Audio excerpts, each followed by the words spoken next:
નમસ્કાર વહાલા વિદ્યાર્થી મિત્રો, જ્ઞાન એજ્યુકેશન ની અંદર તમારું હાર્દિક સ્વાગત છે। મિત્રો, આજે આપણે ધોરણ 9 વિષય તો કે સામાજિક વિજ્ઞાન નું જે તારીખ 26/12/2024 ના રોજ જે લેવાયેલ એકમ કસોટી છે તેનું આપણે સંપૂર્ણ સોલ્યુશન કરશું। માટે વિડીયોને પૂરો જોજો, વિડીયોને લાઈક કરજો અને તમારા બધા મિત્રો સાથે શેર કરી દેજો। તો મિત્રો, આપણી ચેનલ ઉપર નવા આવ્યા હોય તો સબસ્ક્રાઇબ કરી દો। તો હવે આપણે વિભાગ એ જોઈએ। યોગ્ય જોડકા જોડો। એ અને બ છે। પહેલું, લોકસભાની સભ્ય સંખ્યા તો કે 545। બીજું, રાજ્યસભાની સભ્ય સંખ્યા તો કે 250। ત્રીજું, વિધાનસભાની સભ્ય સંખ્યા 182। ચોથું, એંગ્લો ઇન્ડિયન સંખ્યા તો કે 2। પાંચમું, જિલ્લા વિકાસ અધિકારી તો કે જિલ્લા પંચાયત। છઠ્ઠું, તલાટી કમ મંત્રી તો કે ગ્રામ પંચાયત। સાતમું, તાલુકા વિકાસ અધિકારી તો કે તાલુકા પંચાયત। આઠમું, મેયર તો કે મહાનગરપાલિકામાં હોય છે। નવમું છે 2 અક્ષાંશ તો કે 111 કિલોમીટરનું શું રહેલું હોય છે તો કે અંતર રહેલું હોય છે। 10મું, ભારતનું રક્ષણ કરતી કુદરતી દિવાલ તો કે હિમાલય છે। નીચેના પ્રશ્નોના 1-2 શબ્દોમાં જવાબ આપો।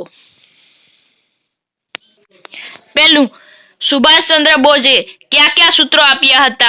उत्तर, चलो दिल्ली, तुम मुझे खून दो, मैं तुम्हें आजादी दूंगा, जय हिंद ए आजाद हिंद फौजना सूત્રો હતા। બીજું, માઉન્ટ બેટન યોજના ક્યારે રજૂ થઈ? ઉત્તર, માઉન્ટ બેટન યોજના 3 જૂન 1947 ના રોજ રજૂ થઈ। ત્રીજું, સાયમન કમિશનના વિરોધની દમન નીતિનો ભોગ કોણ બન્યું? ઉત્તર, સાયમન કમિશનના વિરોધની દમન નીતિનો ભોગ લેતા લાલા લજપતરાય, ગોવિંદવલ્લભ પંત, જવાહરલાલ નહેરુ હતા। ચોથું, ગાંધીજીએ દાંડીકૂચનો આરંભ સમયે કઈ પ્રતિજ્ઞા લીધી હતી? ઉત્તર, ગાંધીજીએ દાંડીકૂચનો આરંભ સમયે પ્રતિજ્ઞા લીધી કે હું કાગડા કૂતરાના મોતે મરીશ, પરંતુ સ્વરાજ્ય નહીં મળે ત્યાં સુધી આશ્રમમાં પાછો નહીં ફરું। પાંચમું, સ્વતંત્ર ભારતના પ્રથમ ગવર્નર જનરલ કોણ હતા? ઉત્તર, સ્વતંત્ર ભારતના પ્રથમ ગવર્નર જનરલ ચક્રવર્તીસિંહ રાજગોપાલચારીને સોંપ્યા। છઠ્ઠું, સરહદના ગાંધી તરીકે કોણ ઓળખાય છે? ઉત્તર, સરહદના ગાંધી તરીકે અબ્દુલ ગફાર ખાન ઓળખાય છે। સાતમું, સાયમન કમિશન કેટલા સભ્યોનું બનેલું છે? ઉત્તર, સાયમન કમિશન 7 સભ્યોનું બનેલું છે। આઠમું, શહીદ અને સ્વરાજ્ય નામ કયા પ્રદેશને આપવામાં આવ્યા હતા? ઉત્તર, શહીદ અને સ્વરાજ્ય નામ અંદમાન અને નિકોબાર ટાપુઓને આપવામાં આવ્યા હતા। નવમું, દાંડીકૂચનો પ્રારંભ ક્યારે થયો હતો? ઉત્તર, દાંડીકૂચનો પ્રારંભ 12 માર્ચ 1930 ના રોજ થયો હતો। 10મું, શ્રી મહાદેવભાઈ દેસાઈ દાંડીકૂચ સાથે કોને સરખાવે છે? ઉત્તર, શ્રી મહાદેવભાઈ દેસાઈ એ દાંડીકૂચને ગૌતમ બુદ્ધના મહાભિનિષ્ક્રમણ સાથે સરખાવી છે। હવે આપણે જોઈએ, નીચેના પ્રશ્નોના આપેલ વિકલ્પમાંથી સાચો વિકલ્પ પસંદ કરી જવાબ આપવાનો છે। પહેલું, નેતાજીનું હુલામણું નામ કોને મળ્યું? ઉત્તર છે એ, સુભાષચંદ્ર બોઝને। બીજું, ચેરાપુંજીની બાજુમાં આવેલ કયું સ્થળ વધારે વરસાદ માટે પ્રચલિત છે? એ શિલોંગ, બી ગુવાહાટી, સી ઇમ્ફાલ, સી મોસીમનગર। ઉત્તર છે ડી મોસીમનગર। ત્રીજું, લાંબા સમય સુધી વાતાવરણની સરેરાશ પરિસ્થિતિને શું કહે છે? એ આબોહવા, બી ઋતુચક્ર, સી મોસમી પવન, ડી વ્યાપારી પવનો। ઉત્તર એ આબોહવા। ચોથું, સાચો વિકલ્પ પસંદ કરી જવાબ લખો। હેમંત તો ખાલી જગ્યા અને ખાલી જગ્યા, ગ્રીષ્મ તો ખાલી જગ્યા અને ખાલી જગ્યા। એ શીત ઋતુ, નિવર્તન, વર્ષા અને શરદ, બી શિશિર, વસંત, વર્ષા અને શરદ। ત્રીજું, શરદ, વસંત, શિશિર, વર્ષા, ડી મહા, પોષ, જેઠ અને અષાઢ।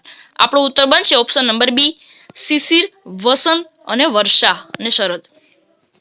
પાંચમું, કર્કવૃત પર સૂર્યના કિરણો સીધા પડે ત્યારે ભારતમાં કઈ ઋતુ અનુભવાય છે?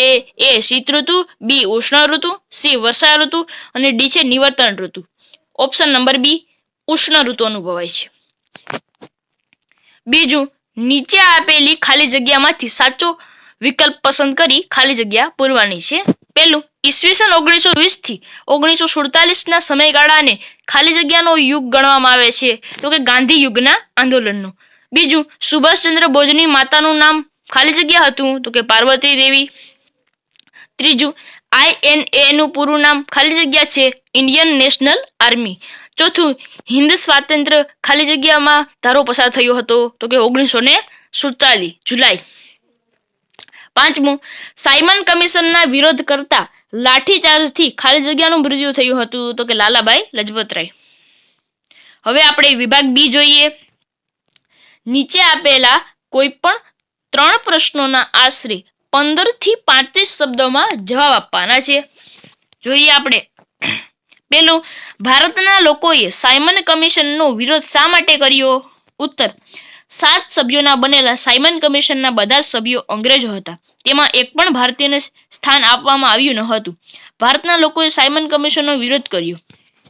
બીજું, કામચલાઉ સરકાર વિશે ટૂંકમાં માહિતી આપો. ઉત્તર, આઝાદ હિન્દ ફૌજનું નેતૃત્વ સંભાળતાની સાથે જ સુભાષચંદ્ર બોઝ એ કામચલાઉ સરકારની સ્થાપના કરી, જેમાં સરકારને જાપાન, જર્મની, ચીન, ઇટાલી, બર્મા વગેરે દેશોએ માન્યતા આપી.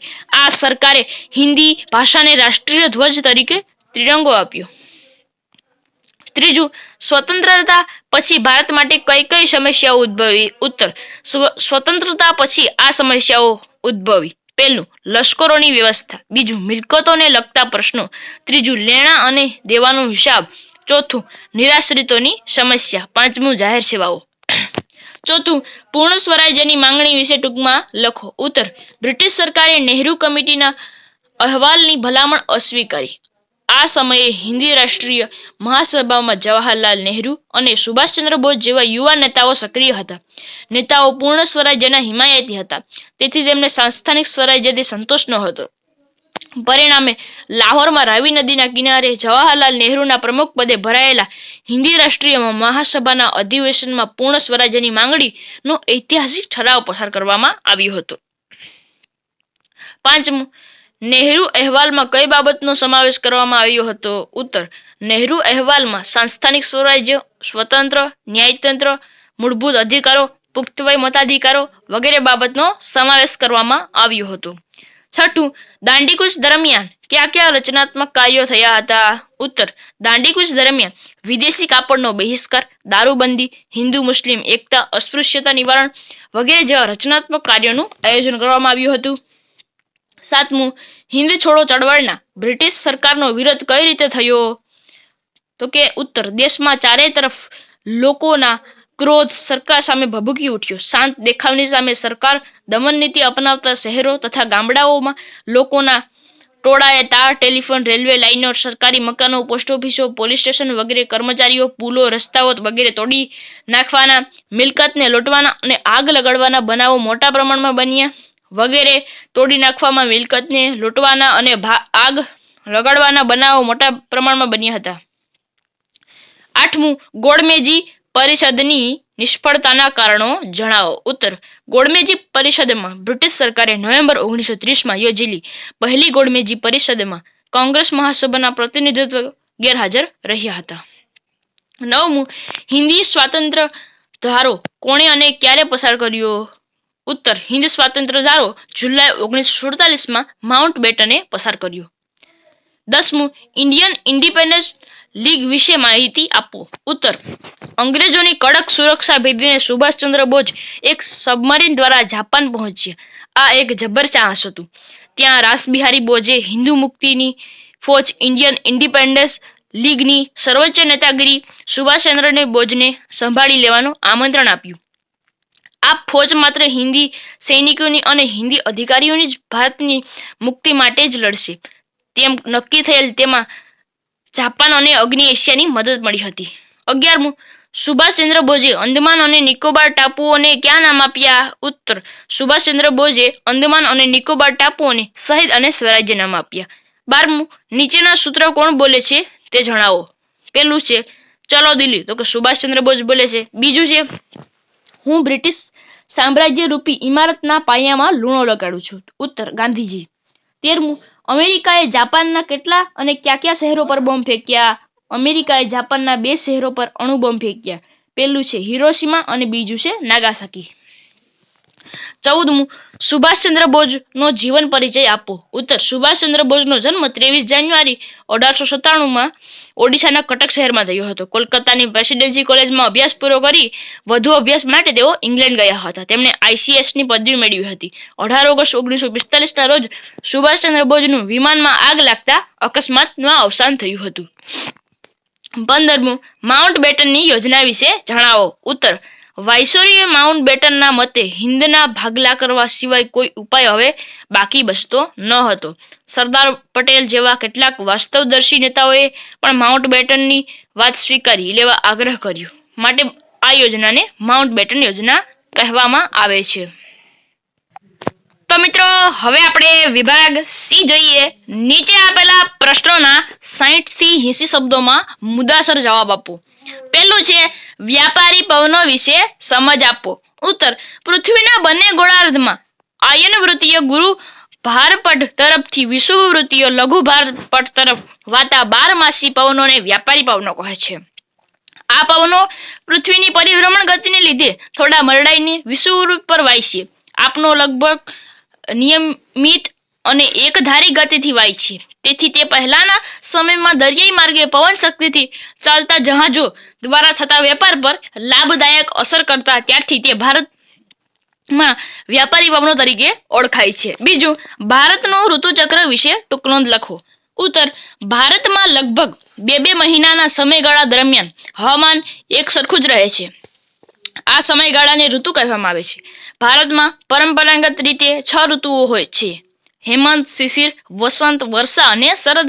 ભારત સરકારની દિલ્હી ખાતે આવેલી હવામાન ખાતાની કચેરીએ ભારતની આબોહવાને 4 ઋતુમાં વર્ગીકૃત કરે છે. પહેલું શીત ઋતુ કે શિયાળો, જે ડિસેમ્બર થી ફેબ્રુઆરી સુધી હોય છે. બીજું છે ઉષ્ણ ઋતુ, તો ઉનાળો માર્ચ થી મે. ત્રીજું વર્ષા ઋતુ, તો કે ચોમાસું જૂન થી સપ્ટેમ્બર. ચોથું નિવર્તન ઋતુ, તો કે પાછા ફરતા મોસમી પવનોની ઋતુ છે, જે ઓક્ટોબર અને નવેમ્બરમાં હોય છે. ત્રીજું ભારતની વર્ષા ઋતુ વિશે નોંધ લખવાની છે. ઉત્તર ખેતી પ્રધાન ભારત માટે વર્ષા ઋતુ સૌથી મહત્વની ઋતુ છે. જૂનથી સપ્ટેમ્બર સુધી ચાલતી આ ઋતુમાં દેશનો આશરે 80% વરસાદ પડે છે. ભારતની ખેતીનો ઘણો ખરો આધાર વરસાદ પર છે. વર્ષા ઋતુમાં થતો વરસાદ ભારત તરફથી વાતા દક્ષિણ પશ્ચિમીના મોસમી પવનોને આભારી છે. વર્ષા ઋતુને નૈઋત્યના મોસમી પવનોની ઋતુ કહે છે. જૂનથી સપ્ટેમ્બર મહિનામાં ભારતમાં વરસાદ થાય છે. ચોથું આબોહવાને અસર કરતા પરિબળો વિશે ટૂંકમાં માહિતી આપો. ઉત્તર ભારતની આબોહવાની અસર કરતા પરિબળો નીચે મુજબ છે. પહેલું અક્ષાંશ. આબોહવામાં તત્વોનું વિતરણ મહદ અંશે અક્ષાંશોને અનુસરે છે. 2 અક્ષાંશો વચ્ચે 111 કિમીનું અંતર હોય છે. બીજું સમુદ્રથી અંતર. સૂર્યની ગરમી સંગ્રહવાની તથા આપ લેની શક્તિ જમીન અને પાણીમાં અલગ અલગ છે. કોઈ સ્થળનું તાપમાન ઊંચું તો કોઈનું નીચું છે. ત્રીજું સમુદ્રની સપાટીથી ઊંચાઈ. સમુદ્રની સપાટીથી વાતાવરણમાં જેમ જેમ ઊંચે જઈએ તેમ હવાનું દબાણ ઘટે છે. ચોથું વાતાવરણીય દબાણ અને પવનો તો કે પવનો ભારત ઉત્તર પૂર્વીય વ્યાપારી પવનો ક્ષેત્રમાં આવેલ છે. આ પવનો ઉત્તર ગોળાર્ધમાં ઉષ્ણકટિબંધીય આવેલા હોય છે. હવે આપણે જોઈએ 5મું હિમાલય ભારતનું રક્ષણ કરતી મહત્વની દિવાલ છે. કઈ રીતે સમજાવો. ઉત્તર હિમાલય શિયાળામાં મધ્ય એશિયા તરફથી આવતા કાતિલ ઠંડા પવનોને રોકી ભારતને સખત ઠંડીથી બચાવે છે. આ રીતે તે ભારતની ઉત્તર સરહદ પર આવેલી રક્ષણ કરતી કુદરતી દિવાલ છે. છઠ્ઠું પરિવર્તનના ઘટના કયા કારણોથી થાય છે, યોગ્ય આકૃતિ સાથે સમજાવો. ઉત્તર પૃથ્વી પોતાની ધરી 66.5 ને ખૂણે નમેલી છે. સૂર્યની આસપાસ ફરે છે. તેથી વર્ષ દરમિયાન ઉત્તર અને દક્ષિણ ગોળાર્ધમાં વારાફરતી સૂર્ય સામે નમેલા રહે છે. જે ગોળાર્ધમાં સૂર્યની સામે નમેલો હોય ત્યાં સૂર્યના કિરણો સીધા પડે છે અને ત્યાં ઉનાળો અનુભવાય છે. જ્યારે ગોળાર્ધ સૂર્યની વિરુદ્ધ દિશામાં હોય છે ત્યારે સૂર્યના કિરણો ત્રાંસા પડે છે, એટલા માટે ત્યાં શિયાળો અનુભવાય છે. ચાલો મિત્રો આપણે આકૃતિ જોઈએ. તો મિત્રો તમે આકૃતિ જોઈ શકો છો. આ રીતની આકૃતિ છે. ઉત્તર ધ્રુવવૃત્ત, કર્કવૃત્ત, વિષુવવૃત્ત, મકરવૃત્ત, જે 22 ડિસેમ્બરની પૃથ્વીની સ્થિતિ છે. ત્યારબાદ આ ઉત્તર ધ્રુવ, કર્કવૃત્ત, વિષુવવૃત્ત, મકરવૃત્ત અને દક્ષિણ વૃત્ત છે. ઓકે. સાતમું છે બંગાળાની ખાડી પરથી આવતા મોસમી પવનો ભારતના કયા કયા પ્રદેશોમાં વરસાદ લાવે છે? ઉત્તર, બંગાળાની ખાડી પરથી આવતા મોસમી પવનો પશ્ચિમી બંગાળ, મેઘાલય, બિહાર, ઉત્તર પ્રદેશ, પંજાબ, હરિયાણા વગેરે પ્રદેશોમાં વરસાદ લાવે છે.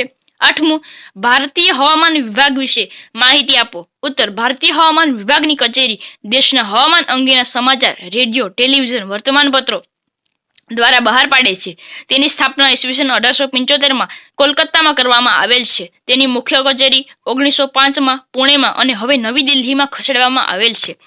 આ ઉપરાંત તેની 6 પ્રાદેશિક કચેરીઓ ચેન્નઈ, ગુવાહાટી, કોલકાતા, મુંબઈ અને નાગપુરમાં જ તથા દરેક રાજ્યમાં પાટનગરમાં આવેલી છે. નવમું, સમુદ્ર સપાટીથી ઊંચાઈ વધતા હવામાનમાં શું ફેરફાર થાય છે? ઉત્તર, સમુદ્રની સપાટીથી વાતાવરણમાં જેમ જેમ ઊંચે જઈએ તેમ હવાનું તાપમાન અને દબાણ ઘટે છે.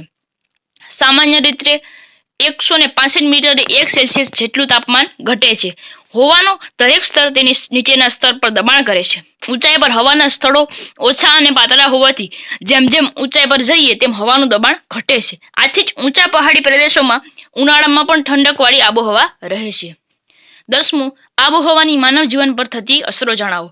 ઉત્તર, આબોહવાની માનવ જીવન પર થતી અસરો એમાં મિત્રો મુદ્દા વાઇઝ આપેલું છે. તો કે પહેલો મુદ્દો જોઈએ, ભારતમાં વર્ષના મોટા ભાગના સમય દરમિયાન તાપમાન ઊંચું રહે છે, તેથી ખેતીના વિવિધ પાકો પકવી શકાય છે. ભારતમાં ચોમાસામાં જ મોટા ભાગનો વરસાદ પડી જાય છે, જેથી સિંચાઈની સગવડ ન હોય ત્યાં માત્ર વરસાદના આધારે જ વર્ષમાં એક જ પાક લઈ શકાય છે. કેટલીક વાર ઓછા સમયમાં ભારે વરસાદ પડે છે ત્યારે પૂર્ણ સ્થિતિ સર્જાય છે. પરિણામે ઊભો પાક નાશ પામે છે. નદીઓમાં પૂર આવવાથી જમીનનું ધોવાણ થાય છે. જમીનની ફળદ્રુપતા ઓછી થવાથી ખેત ઉત્પાદનમાં પણ ઘટાડો થઈ જાય છે. 11મું જોઈએ, ભારતની શીત ઋતુ વિશે લખવાનું છે. ઉત્તર, ભારતમાં શિયાળાની ઋતુ ડિસેમ્બરથી ફેબ્રુઆરી સુધી હોય છે. ઉત્તર ભારતમાં પૂર્વથી પશ્ચિમ તરફ જતા શિયાળાનું તાપમાન ઘટતું જાય છે. જાન્યુઆરીમાં કલકત્તાનું તાપમાન 18 સેલ્સિયસ જેટલું, અલ્હાબાદનું 16 સેલ્સિયસ કરતાં પણ નીચું છે. આ સમયે હિમાલયમાં તાપમાન ઘણું નીચું રહે છે. સિમલા અને દાર્જિલિંગનું જાન્યુઆરીનું તાપમાન 5 સેલ્સિયસ હોય છે. હિમાલયમાં શિયાળામાં કેટલીક વાર ભારે હિમવર્ષા થાય છે. તે વખતે ઠંડી અને ભારે હવા હોય છે. શિયાળામાં ક્યારેક વરસાદ પડે તો તેને કમોસમી વરસાદ અથવા તો માવઠું કહે છે. નૈઋત્યના મોસમી પવનો ભારતમાં કેટલા ભાગમાં વહેંચાઈ જાય છે? ક્યાં ક્યાં? ઉત્તર, નૈઋત્યના ભારતમાં 2 ભાગમાં વહેંચાઈ જાય છે. પહેલું, અરબ સાગર પરથી આવતા મોસમી પવનો અને બીજું, બંગાળાની ખાડી પરથી આવતા મોસમી પવનો. 13મું, અરબ સાગર પરથી આવતા મોસમી પવનો વિશે જણાવો. ઉત્તર, આ પવનો દક્ષિણ ભારતના પશ્ચિમ કિનારે આવેલા કેરળમાં થઈને ભારતમાં પ્રવેશ કરે છે. તે કિનારે પ્રવેશતાની સાથે જ પશ્ચિમ ઘાટ તેને અવરોધે છે. આથી પશ્ચિમ ઘાટની વાતમુખની બાજુએ ભારે વરસાદ પડે છે. આ પગનો પશ્ચિમ ઘાટ ઓળંગીને દક્ષિણના ઉચ્ચ પ્રદેશ પર પહોંચે છે ત્યારે એમાંનો ભેદ ઓછો થઈ ગયો હોય છે. આથી ઉચ્ચ પ્રદેશમાં વરસાદનું મહત્વ ઘટી જાય છે. દક્ષિણનો ઉચ્ચ પ્રદેશ પશ્ચિમ ઘાટની વાત વિમુખની બાજુએ આવેલો છે એટલે વરસાદ આવ્યા કરે છે. 14મું, ભારતમાં જોવા મળતી આબોહવાની વિવિધતા વર્ણવો. ઉત્તર, ભારતની આબોહવા નોંધપાત્ર છે. લાક્ષણિકતા નીચે મુજબ છે. પહેલો મુદ્દો જોઈએ, ભારતની આબોહવા એકંદરે ઉષ્ણ છે. ઉત્તરના ઊંચા પર્વતીય પ્રદેશોને બાદ કરતા બાકીના પ્રદેશોનું તાપમાન શિયાળામાં પણ 0 સેલ્સિયસ જેટલું નીચું જતું નથી. ભારતમાં સમુદ્રગીરના ભાગોની આબોહવા સાધારણ ગરમ અને ભેજવાળી અને સમ છે. મોસમ ઋતુ પ્રમાણે બદલાતા પવનોને એ ભારતના આબોહવામાં ખાસ વિશિષ્ટતા છે. અહીં ઉનાળાના અંતે સમુદ્ર પરથી જમીન તરફ આવતા શિયાળા જમીન પરથી સમુદ્ર તરફ જતા મોસમી પવનો વાય છે.